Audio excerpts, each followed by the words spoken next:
So, the boyfriend between the husband and husband, the one that I fell in love with and was leaving my husband for the day he asked me to marry him, and we ended up getting married, and understood that we were still not together, I fell deeply in love with. Deeply in love with. And the husband knew I had no feelings for him whatsoever then. Like, I loved the husband, not even as a best friend no more. I just love my kids more. And the boyfriend knew. The husband knew about me mess with the boyfriend. I didn't mess with him no more. We had understanding. I don't cheat, but I do make understandings if I need to. And the husband would leave, so. And I wasn't, no, it was a no-go. I was all about the other one. When that man died, I was in a different state. Had a boyfriend at the time. And it was right around my birthday. And you want to talk about pain hitting all at once? He had pushed me away when we stopped talking. To the point where I walk in his house, he wouldn't talk to me no more. That's uncomfortable. Especially for an empath. So I just really didn't go anymore after a while. My last trip, I cried on my home. And I was like, no more, I'm not putting myself through this no more. The day he died, I got people who wrote me and were like, oh, well, he's dead. And I fell apart. Falling apart is not the word I would use. I hit the ground on my knees and cried. And no, the boyfriend was not there. He doesn't even know I did it. I couldn't confide in him about this whatsoever, so I didn't. That's when I really realized that the relationship I was in wasn't fixable. I actually ended up going to a different state very shortly, about less than a year after this. I realized I was in a relationship where I was secure, safe. So it opened my eyes, but it opened my eyes as to how much I can love others at that point. Or at least the person I was with. And how much I could still love somebody who I was not with and could no longer talk to. No longer talking to him wasn't really an issue. I talked to God every day. I talked to a lot of my angels. That wasn't the hardest issue. It was not being able to hear him say, the only person allowed to call me crazy was him. And the way he would use his tone, I would laugh at him instead of getting pissed. He was the only one allowed to call me crazy.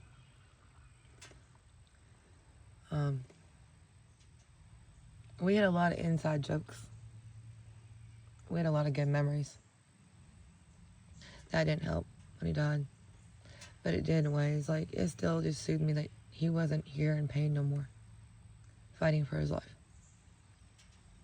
But it killed me too. Because the rumors that went around about him. The rumors really whooped my ass. And honestly, I don't know what happened. I wasn't here. I wasn't there. I wasn't anywhere near. So I don't know what happened. But I know that everybody talks about everybody. So you never know if it's true or not. Everybody talks about everybody. If they can't figure out nothing from you, they'll make that shit up. So I don't believe none of it. I don't know what happened. I just know that he was fighting cancer. And he's no longer doing that. I just know he was a good-ass damn man and a strong-ass soldier. Because he did it. A good-ass damn man. Just because he wasn't my man does not make him a bad man. And that's what a lot more women need to understand. A man fighting for his life is a good-ass damn man. And men fight every day for their lives. And instead of us appreciating that and showing them the gratitude and appreciation, y'all use them. Like they're a fucking wallet that you just get to open up, slide a card, and it's done.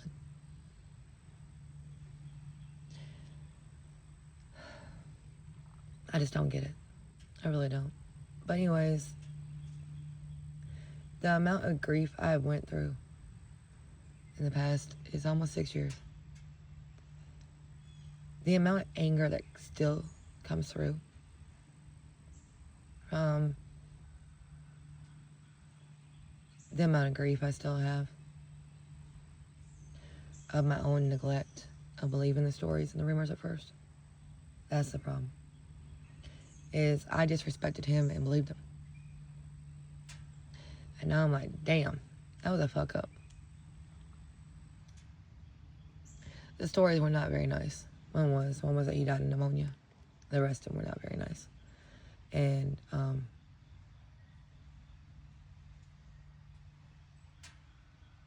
I'll just say you can't believe everything everybody says. I know that my whole life. But when it came to his stories, I didn't think of it that way until recently. And I'm still mad at myself for listening and believing. Because the way they said it is what has hung me so long on grieving him. And honestly, I don't even know how. But it does. See, I've always been suicidal. He knew I was suicidal. He was never suicidal. Not around me. That man was the happiest little fucker in the world. I mean, he looked like a dick when we were at work. When we weren't at work, he was so damn happy. It was like night and day.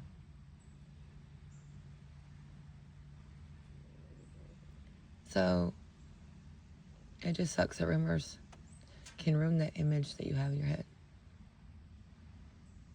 And that's what it did. And I ain't gonna lie, it ruined it. And all I could think was I wasn't there for the one person who would never have left me in that situation. But he knew that he wasn't able to keep me around and fight. I mean, everybody handles sickness differently. He had a whole family that was wonderful. Wonderful fucking family. Not like mine. And so if he had to choose, I'm not mad at him at all. At all. They're a wonderful family. I love them to death. He was a good man. Still is. Now he's one of my angels. And I can say that straight up. Because he didn't go to hell. He went one like that.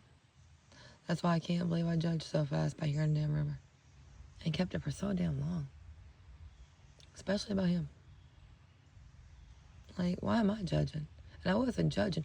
I was upset with myself for not being there. That's all it was.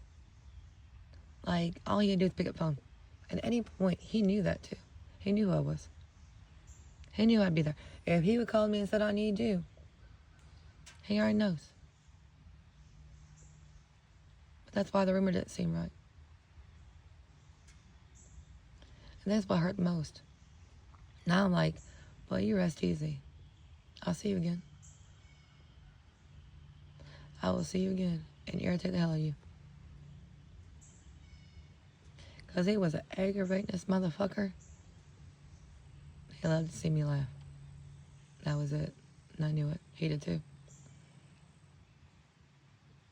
I ain't really watched football games my kids left. I didn't even watch one then. And we were two different team fucking fans, boy. We went at it. His whole family is the one that respected me when I left my team on after everybody else went and changed. Because they were representing one team, and then the other team won, and they went and changed, and I didn't.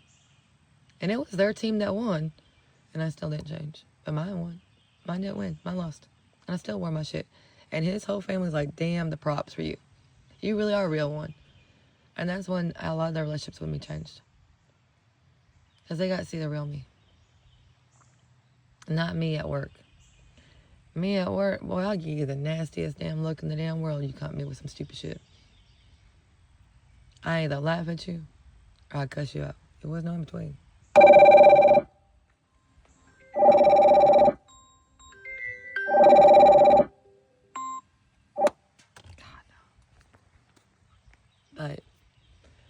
Me as a person, me a work person, I'm dedicated when I work, no matter what I do. Very. We used to have competitions on who could get the most lap dances. I'm very competitive when I need to be. As far as competitive in the world, no. No, I ain't competing with none of y'all. None of y'all. We ain't supposed to run the same path. And my path's different. And I'm running mine different. I don't want to compete with none of y'all. Congratulations on where you are and where you're going. But watch me get to where I'm going. I ain't competing. I'm competing with me. See, I gave up too much for other people. Now it's time I go chase mine for me.